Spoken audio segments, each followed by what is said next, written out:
കൂട്ടുകാരെ, എല്ലാവർക്കും നിജോസ് വേൾഡിൻ്റെ പുതിയൊരു വീഡിയോയിലേക്ക് സ്വാഗതം. എല്ലാവരും സുഖമായിട്ടിരിക്കുന്നെന്ന് വിശ്വസിക്കുന്നു. ഞങ്ങളിവിടെ സുഖമായിട്ടിരിക്കുകയാണ്. അപ്പോൾ എല്ലാവരും സന്തോഷത്തോടെയും ആരോഗ്യത്തോടെയും ഒക്കെ ഇരിക്കുക കേട്ടോ.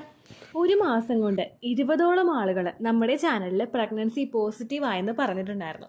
20ഓളം ആളുകളല്ല, 20ൽ കൂടുതൽ ആളുകളും പറഞ്ഞിട്ടുണ്ടായിരുന്നു. പക്ഷേ ഇവരെല്ലാവരും, അതായത് 20 പേരെ ഞാൻ എടുത്തു പറയാനായിട്ടുള്ള കാരണം, ഈ 20 പേരും പ്രഗ്നൻസി ട്രൈ ചെയ്യുന്ന സമയത്ത് ചെയ്ത ഏറ്റവും കോമൺ ആയിട്ടുള്ള 2 ടിപ്സ് ഉണ്ട്. കാരണം ഒരുപാട് പേര് ചേച്ചി പോസിറ്റീവ് ആയെന്ന് പറഞ്ഞ് എഴുതുമ്പോഴേക്കും അവർ ചോദിക്കും, ചിലവരൊക്കെ നമ്മളോട് ഇങ്ങോട്ട് തന്നെ പറയും എന്തെല്ലാം കാര്യങ്ങളാണ് ഫോളോ ചെയ്തതെന്ന്. ചിലരിങ്ങനെ പോസിറ്റീവ് ആയെന്നുള്ള കമൻറ്റ് കാണുമ്പോഴേക്കും അങ്ങോട്ടേക്ക് ചോദിക്കും ചാനലിൽ എന്തൊക്കെ ടിപ്സാണ് നിങ്ങൾ ഫോളോ ചെയ്തതെന്ന്. അങ്ങനെ ഒരുപാട് പേര് പറഞ്ഞ 20 പേര് വരെ മാച്ചായിട്ട് പറഞ്ഞ ഒരു പ്രഗ്നൻസിയെ ഇൻക്രീസ് ചെയ്യാൻ വേണ്ടിയിട്ട്, പ്രഗ്നൻസിയുടെ സക്സസ് റേറ്റ് ഇൻക്രീസ് ചെയ്യാനായിട്ട് സഹായിക്കുന്ന 2 ടിപ്പിനെ പറ്റിയിട്ടാണ് ഇന്നത്തെ വീഡിയോയിൽ സംസാരിക്കുന്നത് കേട്ടോ. അപ്പോൾ നിങ്ങൾ ട്രീറ്റ്മെൻറ്റുകൾ എടുക്കുന്നവരാണെങ്കിൽ മസ്റ്റ് ആയിട്ട് ഈ ഒരു കാര്യം ഫോളോ ചെയ്യുക. എളുപ്പത്തിൽ പ്രഗ്നൻ്റ് ആകണമെന്ന് ആഗ്രഹിക്കുന്നവർക്ക് ഒരുപാട് ബെനിഫിഷ്യൽ ആയിരിക്കും ഈ 2 ടിപ്സ്. അപ്പോൾ ഇതിലെ ഏറ്റവും ആദ്യത്തെ ടിപ്സ് നമുക്ക് എന്താണെന്ന് നോക്കാം. വീഡിയോ നമുക്ക് സ്റ്റാർട്ട് ചെയ്യാം. ഇവിടെ സംസാരിക്കാനായിട്ട് പോകുന്നത് ബദാമിനെ പറ്റിയിട്ടാണ്. ബദാമിനെ, അതായത് ആൽമണ്ടിനെ പറ്റിയിട്ട് നിങ്ങൾ എല്ലാവരും കേട്ടിട്ടുണ്ടാകും. നട്ട്സ് കഴിക്കാനായിട്ട് ഒരുപാട് പേരോട് പറയുന്നുണ്ട്. ഈ നട്ട്സിൽ എല്ലാത്തിലും വെച്ചിട്ട് ഏറ്റവും കൂടുതൽ ബെനിഫിറ്റ് തരുന്ന നട്ട് ഏതാണെന്ന് ചോദിച്ചു കഴിഞ്ഞാൽ നമുക്ക് പറയേണ്ടത് ബദാമിനെ തന്നെയായിരിക്കും. ബദാം അഥവാ ആൽമണ്ട് നമ്മൾ കൃത്യമായിട്ട് എടുക്കുകയാണെങ്കിൽ, അത് ഏർലി മോർണിംഗ് ഒക്കെ, അതായത് എംപ്റ്റി സ്റ്റൊമക്കിലൊക്കെ നമ്മളിത് എടുക്കുകയാണെങ്കിൽ ഒരുപാട് പേർക്ക് അതുകൊണ്ട് മാത്രം ഫെർട്ടിലിറ്റി വർദ്ധിപ്പിക്കാൻ വേണ്ടിയിട്ട് സാധിച്ചിട്ടുണ്ട്. അതെങ്ങനെയാണെന്ന് നമുക്ക് നോക്കാം. ഈ ബദാമിൽ സിങ്ക് ഉണ്ട്, എൽ-ആർജിനിൻ ഉണ്ട്, വിറ്റമിൻ ഇ ഉണ്ട്. ഈ സിങ്കും എൽ-ആർജിനിനുമാണ് നമ്മളുടെ ശരീരത്തിലെ അണ്ടത്തിന്റെ ഗ്രോത്ത് വർദ്ധിപ്പിക്കുന്നതിനും അത് നാച്ചുറലി പൊട്ടുന്നതിനും സഹായിക്കുന്ന 2 ഘടകങ്ങൾ. ഇത് രണ്ടും ഈ ഒരു ബദാമിൽ അടങ്ങിയിട്ടുണ്ട്.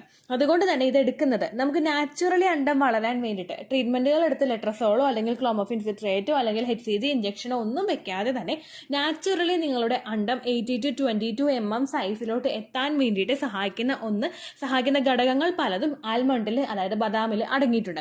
അപ്പോൾ അതുകൊണ്ട് നിങ്ങൾ അത് എടുക്കാനായിട്ട് ശ്രദ്ധിക്കുക. രണ്ടാമതൊരു ബെനിഫിറ്റ് നമുക്ക് തരുന്നത് ഇതിൽ വിറ്റമിൻ ഇയുടെ കണ്ടന്റ് ഉണ്ട്. ഈ വിറ്റമിൻ ഇയുടെ കണ്ടന്റ് നമ്മളുടെ ശരീരത്തിലെ സെർവിക്കൽ മ്യൂക്കസിന്റെ പ്രൊഡക്ഷൻ വർദ്ധിപ്പിക്കാൻ വേണ്ടിയിട്ട് സഹായിക്കുന്നതാണ്. സെർവിക്കൽ മ്യൂക്കസ് എന്താണെന്ന് പലർക്കും തന്നെ അറിയാം. ഓവുലേഷൻ നടക്കുന്ന സമയത്ത് നമ്മളിൽ നിന്നുണ്ടാകുന്ന പച്ചമുട്ടയുടെ വെള്ള പോലെയുള്ള ഡിസ്ചാർജ് ആണ് സെർവിക്കൽ മ്യൂക്കസ് എന്ന് പറയുന്നത്. ഈ സെർവിക്കൽ മ്യൂക്കസ് ആണ് നമ്മുടെ സ്ത്രീ ശരീരത്തിനകത്ത് പുരുഷന്റെ സ്പേം കടന്നു കഴിയുമ്പോഴേക്കും അതിന് നല്ലൊരു പാത്ത് ഉണ്ടാക്കി കൊടുക്കുന്നത്, അതായത് സഞ്ചാരയോഗ്യമായിട്ടൊരു പാത ഈ ഒരു സെമന് ഉണ്ടാക്കി കൊടുക്കുന്നത് നമ്മുടെ സെർവിക്കൽ മ്യൂക്കസ് ആണ്. സെർവിക്കൽ മ്യൂക്കസ് ഇല്ലെങ്കിൽ പ്രഗ്നൻസി ആവില്ലേ എന്ന് ചോദിച്ചു കഴിഞ്ഞാൽ പ്രഗ്നൻസി ആകും. സെർവിക്കൽ മ്യൂക്കസ് ഇല്ലാതെയും പ്രഗ്നന്റ് ആകുന്ന ആളുകളുണ്ട്. ഇനി സെർവിക്കൽ മ്യൂക്കസ് ഉണ്ടാകുന്നത് കൊണ്ടുള്ള ബെനിഫിറ്റ് എന്താണെന്ന് വെച്ച് കഴിഞ്ഞാൽ, നമ്മളിപ്പോൾ പ്രഗ്നന്റ് ആകാനായിട്ടുള്ള സാധ്യത ഒരു 60% ആണെങ്കിൽ അതിനൊരു 70-75% ഉയർത്താൻ വേണ്ടിയിട്ട് ഈ സെർവിക്കൽ മ്യൂക്കസ് സഹായിക്കുന്നുണ്ട്. അതാണ് അതിന്റെ ബെനിഫിറ്റ് എന്ന് പറയുന്നത്. അപ്പോൾ ഈ സെർവിക്കൽ മ്യൂക്കസിന്റെ പ്രൊഡക്ഷൻ വർദ്ധിപ്പിക്കണമെങ്കിൽ നമ്മുടെ ശരീരത്തിൽ വിറ്റമിൻ ഇയുടെ കണ്ടന്റ് വേണം. അത് ഇൻക്രീസ് ചെയ്യാൻ വേണ്ടിയിട്ട് സഹായിക്കുന്നത് ഈ ഒരു ആൽമണ്ടിൽ അടങ്ങിയിട്ടുണ്ട്. അത് മാത്രമല്ല, PCOD ഉള്ള ആളുകൾക്ക് അവരുടെ ഇൻസുലിൻ റെസിസ്റ്റൻസ് ഇംപ്രൂവ് ചെയ്യുന്നതിന് വേണ്ടിയിട്ട് സഹായിക്കുന്നു. PCOD ഉള്ള പലർക്കും അവരുടെ ബ്ലഡിലെ ഷുഗറിന്റെ ലെവൽ കൂടാനായിട്ടുള്ള ചാൻസസ് കൂടുതലാണ്. ഇതൊന്ന് കൺട്രോൾ ചെയ്യാൻ വേണ്ടിയിട്ട് ഈ ഒരു ബദാം സഹായിക്കുന്നു. അത് മാത്രമല്ല, നമ്മളുടെ ശരീരത്തിലെ ബ്ലഡ് സർക്കുലേഷൻ വർദ്ധിപ്പിക്കുന്നതിന് വേണ്ടിയിട്ടും ഇത് സഹായിക്കുന്നു. ബ്ലഡ് സർക്കുലേഷൻ വർദ്ധിപ്പിക്കുക എന്ന് പറയുമ്പോഴേക്കും ഓവുലേഷൻ നടക്കുന്ന സമയത്ത് അണ്ടാശയങ്ങളിലോട്ടുള്ള ബ്ലഡ് സർക്കുലേഷൻ വർദ്ധിപ്പിക്കുന്നതിനും ഫെർട്ടിലൈസേഷൻ നടക്കുന്ന സമയത്ത് ഫലോപ്പിയൻ ട്യൂബ് ക്രിയാത്മകമായിട്ട് പ്രവർത്തിക്കുന്നതിനും നമ്മുടെ എൻഡോമെട്രിയൽ ലൈനിങ് കൃത്യമായിട്ട് വർക്ക് ചെയ്യുന്നതിനും സെർവിക്കൽ മ്യൂക്കസിന്റെ പ്രൊഡക്ഷൻ നടക്കണമെങ്കിലും നമ്മളുടെ ശരീരത്തിലെ ബ്ലഡ് സർക്കുലേഷൻ ഇൻക്രീസ് ആകണം, അതായത് അതിലോട്ടുള്ള രക്തയോട്ടം വർദ്ധിക്കണം. ഒരുപാട് പേരുണ്ട് ആ ഒരു ഗ്രോത്ത് കഴിഞ്ഞതിന് ശേഷം, നമുക്ക് ഫെർട്ടിലൈസേഷൻ കഴിഞ്ഞു, ഇംപ്ലാന്റേഷൻ കഴിഞ്ഞു, ഫസ്റ്റ് സ്കാനിങ് കഴിഞ്ഞു, പക്ഷെ രണ്ടാമത് ചെയ്യുമ്പോഴേക്കും ഒരു വളർച്ച കുഞ്ഞിനില്ലാതെ അത് ടെർമിനേഷൻ ആയി പോവുക, അല്ലെങ്കിൽ നമ്മൾ തന്നെ ടെർമിനേറ്റ് ചെയ്ത് കളയേണ്ടി വരിക, ഇങ്ങനെയുള്ള സിറ്റുവേഷൻ പലർക്കും ഉണ്ടാകാറുണ്ട്. കുഞ്ഞിലോട്ടുള്ള രക്തയോട്ടം കുറയുന്നതാണ് ഈ ഒരു റീസൺ ഉണ്ടാകുന്നതിനുള്ള പ്രധാനപ്പെട്ട ഒരു കാരണങ്ങളിൽ ഒന്ന്. അപ്പോൾ ഈ ബ്ലഡ് സർക്കുലേഷൻ വർദ്ധിപ്പിക്കുന്നതിന് ബദാം ഉപയോഗിക്കുന്നത് നിങ്ങളെ സഹായിക്കുന്നുണ്ട്. അത് മാത്രമല്ല, ഇതിൽ omega-3 ഉണ്ട്, omega-6 ഉണ്ട്, ഫൈബർ ഉണ്ട്, കാൽഷ്യം ഉണ്ട്, മാഗ്നീഷ്യം ഉണ്ട്. omega-3ഉം omega-6ഉം നമ്മുടെ ആ ഒരു കുഞ്ഞിന്റെ ഗ്രോത്തിനും ഡെവലപ്മെന്റിനും ഒക്കെ ഒരുപാട് പങ്ക് വഹിക്കുന്നവയാണ്. ഇതെല്ലാം തന്നെ ബദാമിൽ അടങ്ങിയിട്ടുണ്ട്. അപ്പോൾ നിങ്ങൾ പ്രഗ്നൻസി ട്രൈ ചെയ്യുന്നവരാണെങ്കിൽ മസ്റ്റ് ആയിട്ട് നിങ്ങൾ ബദാം ഉപയോഗിക്കുക കേട്ടോ. ഇനി ബദാം കഴിക്കേണ്ട രീതികളുണ്ട്. നമുക്ക് സാധാരണയായിട്ട് കിട്ടുന്നത് പച്ചയായിട്ടാണ് ബദാം കിട്ടുന്നത്. അതായത് നമുക്ക് കഴിക്കാൻ പറ്റുന്ന ഫോമിൽ തന്നെയാണ്. നിങ്ങൾക്ക് വേണമെങ്കിൽ അത് റോസ്റ്റ് ചെയ്തിട്ടൊന്ന് കഴിക്കാവുന്നതാണ്. അല്ലെങ്കിൽ നിങ്ങൾ കുതിർത്തുക.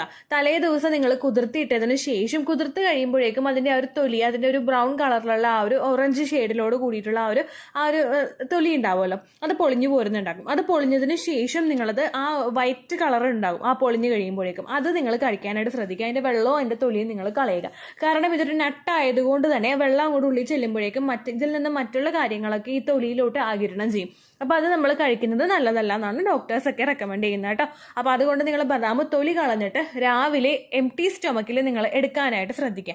ഗ്രാമ്പൂ വെള്ളം കുടിക്കുന്നവരാണെങ്കിൽ അത് കഴിഞ്ഞതിന് ശേഷം നിങ്ങൾ ഒരു എംപ്റ്റി സ്റ്റൊമക്കിൽ ഒരു 3, 4, 5 ബദാം മാക്സിമം അത്രയും കഴിച്ചാൽ മതിയായിരിക്കും കേട്ടോ. അതിൽ കൂടുതലൊന്നും നിങ്ങൾ കഴിക്കേണ്ട ആവശ്യമില്ല. നിങ്ങളത് കൃത്യമായിട്ട് എടുക്കാനായിട്ട് ശ്രദ്ധിക്കുക. നിങ്ങൾ മാത്രമല്ല ഹസ്ബൻഡിനും കൊടുക്കുന്നത് സ്പേമിന്റെ മോട്ടിലിറ്റിയും അതിന്റെ പെർഫോമൻസും ഒക്കെ ഇൻക്രീസ് ചെയ്യുന്നതിന് വേണ്ടിയിട്ട് സഹായിക്കുന്നുണ്ട് കേട്ടോ.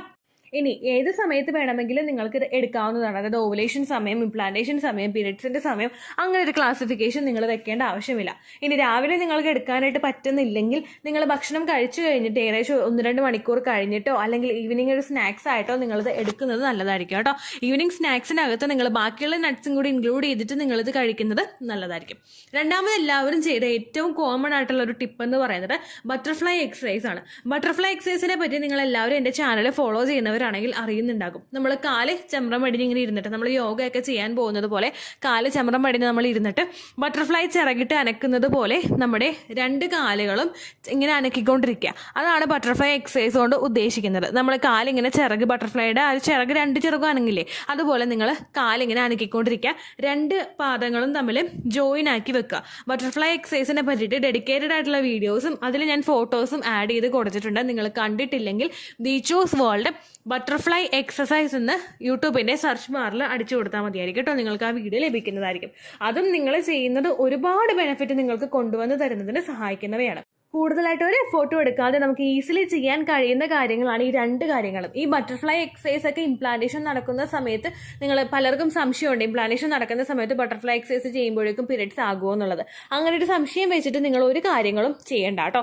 നേരെ മറിച്ച് ഓവുലേഷൻ നടക്കുന്ന സമയത്ത് പീരിയഡ്സിന്റെ ബ്ലീഡിങ് നിന്നതിന് ശേഷം ഓവുലേഷൻ നടക്കുന്ന സമയം വരെ ബട്ടർഫ്ലൈ എക്സസൈസ് ചെയ്യുന്നത് ക്വാളിറ്റിയുള്ള ഒരു അണ്ടം പ്രൊഡ്യൂസ് ചെയ്യുന്നതിന് വേണ്ടിയിട്ട് സഹായിക്കുന്നു. ക്വാളിറ്റിയുള്ള ഒരു അണ്ടവും ക്വാളിറ്റിയുള്ള ഒരു ബീജവും തമ്മിൽ ചേർന്ന് കഴിഞ്ഞാൽ നിങ്ങൾക്ക് അവിടെ ഇംപ്ലാന്റേഷൻ നടന്നാലും ക്വാളിറ്റി ഉള്ള ഒരു എംബ്രിയോയുടെ ഫോർമേഷൻ അവിടെ ഉണ്ടാവുകയുള്ളൂ. എംബ്രിയോയ്ക്ക് ക്വാളിറ്റി ഇല്ല എങ്കിൽ അതിന്റെ ഗ്രോത്ത് പകുതിക്ക് വെച്ച് നിന്ന് പോകുന്നതിനോ ഹാർട്ട് ബീറ്റ് നഷ്ടമായി പോകുന്നതിനോ ഒക്കെ കാരണമാകും. അപ്പൊ അതുകൊണ്ട് തന്നെ നിങ്ങൾക്ക് ചെയ്യാൻ പറ്റുന്ന കാര്യങ്ങൾ നിങ്ങൾ കൃത്യമായിട്ട് ചെയ്യുക. ഇൻ കേസ് നിങ്ങൾ മെഡിസിൻസ് എടുക്കുന്നവരാണെങ്കിലും ആ ട്രീറ്റ്മെന്റിനോടൊപ്പം തന്നെ നിങ്ങൾ ഈ കാര്യങ്ങൾ ചെയ്യുന്നത് നല്ലതാണ്. കാരണം ഇതൊക്കെ ചെയ്യുന്നത് വഴി നിങ്ങൾക്ക് ഒരിക്കലും നെഗറ്റീവ് ആയിട്ടുള്ള റിസൾട്ട് ഉണ്ടാവില്ല കേട്ടോ. ബദാം ഒക്കെ എടുക്കുന്ന സമയത്ത് ഒരിക്കലും കൂടുതൽ എടുക്കാതിരിക്കാൻ പ്രത്യേകം ശ്രദ്ധിക്കുക. കാരണം കൂടുതൽ ബദാം കഴിച്ചു കഴിഞ്ഞാൽ നിങ്ങൾക്ക് ഡൈജഷനിൽ പ്രശ്നം ഉണ്ടാകും. നിങ്ങൾക്ക് ഡയറിയ ഉണ്ടാവാനും ലൂസ് മോഷൻ ഉണ്ടാവാനും വയറിൽ ബ്ലോട്ടിംഗ് അനുഭവപ്പെടാനുമായിട്ടുള്ള സാധ്യതകളും കൂടുതലാണ്. അപ്പൊ ഈ 2 കാര്യങ്ങളും നിങ്ങൾ മസ്റ്റ് ആയിട്ട് ശ്രദ്ധിക്കുക കേട്ടോ. അപ്പോൾ ഇത്രയേ ഉള്ളൂ വീഡിയോ. എന്തെങ്കിലും സംശയം ഉണ്ടെങ്കിൽ നിങ്ങൾ കമന്റ്സിൽ ചോദിക്കുക. പണ്ടത്തെ വീഡിയോയ്ക്ക് കമന്റ്സ് ഇടുന്നവർക്ക് റിപ്ലൈ കിട്ടുന്നില്ലെങ്കിലോ നമ്മൾ തമ്മിൽ ഓൾറെഡി ഒരു കോൺവെർസേഷൻ ഉണ്ടായിട്ടും അതിന്റെ കണ്ടിന്യൂഷൻ ആയിട്ട് നിങ്ങൾക്ക് റിപ്ലൈ കിട്ടിയിട്ടില്ലെങ്കിലോ ലേറ്റസ്റ്റ് ആയിട്ട് ഞാൻ ഏത് വീഡിയോ ആണ് അപ്ലോഡ് ചെയ്യുന്നത് അതിന് താഴെ കമന്റ് ഒന്ന് കോപ്പി പേസ്റ്റ് ചെയ്യാനായിട്ട് ശ്രദ്ധിക്കുക കേട്ടോ. അതുപോലെ ഓവുലേഷൻ ഡേറ്റ് കാൽക്കുലേറ്റ് ചെയ്ത് തരാനായിട്ട് റിക്വസ്റ്റ് ചെയ്യുന്നവർ എത്രയാണോ നിങ്ങളുടെ കൃത്യം സൈക്കിൾ ലെങ്ത് അത് മെൻഷൻ ചെയ്യാനായിട്ട് ശ്രദ്ധിക്കുക. സൈക്കിൾ ലെങ്ത് എന്നതുകൊണ്ട് ഉദ്ദേശിച്ചത് ഓരോ മാസവും എത്ര ദിവസം കൂടുമ്പോഴാണോ ബ്ലീഡിങ് വരുന്നത് അതിനെയാണ് കേട്ടോ ഉദ്ദേശിച്ചത്. അതായത് ജനുവരിയിൽ നിങ്ങൾക്ക് ഒരു 1-ാം തീയതിയാണ് ബ്ലീഡിങ് വന്നതെങ്കിൽ ഫെബ്രുവരിയിൽ നിങ്ങൾക്ക് 2-ാം തീയതിയാണ് ബ്ലീഡിങ് വരുന്നതെങ്കിൽ ജനുവരി 1-നെ ഡേ 1 ആയിട്ടെടുത്ത് ഫെബ്രുവരി 2 വരെ എത്ര ദിവസമുണ്ടോ അത് എണ്ണി പറയുന്നതാണ് സൈക്കിൾ ലെങ്ത് എന്നതുകൊണ്ട് ഉദ്ദേശിച്ചത് കേട്ടോ. ബ്ലീഡിങ് നടന്ന ദിവസം നിങ്ങൾ എടുത്താൽ മതിയാകും. സ്പോട്ടിങ് നടന്ന ദിവസം, അതായത് ചെറുതായിട്ടുള്ള ബ്രൗൺ ഡിസ്ചാർജോ ബ്രൗൺ കളറുള്ള സ്പോട്ടിങ്ങോ വന്ന ദിവസം നിങ്ങൾ എടുക്കേണ്ട ആവശ്യം ഇല്ല കേട്ടോ.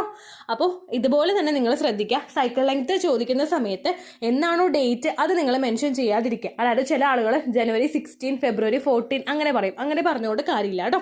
അപ്പോൾ ഇത്രയേ ഉള്ളൂ വീഡിയോ. അടുത്തൊരു യൂസ്ഫുൾ വീഡിയോ ആയിട്ട് നമുക്ക് വീണ്ടും കാണാം. ബൈ.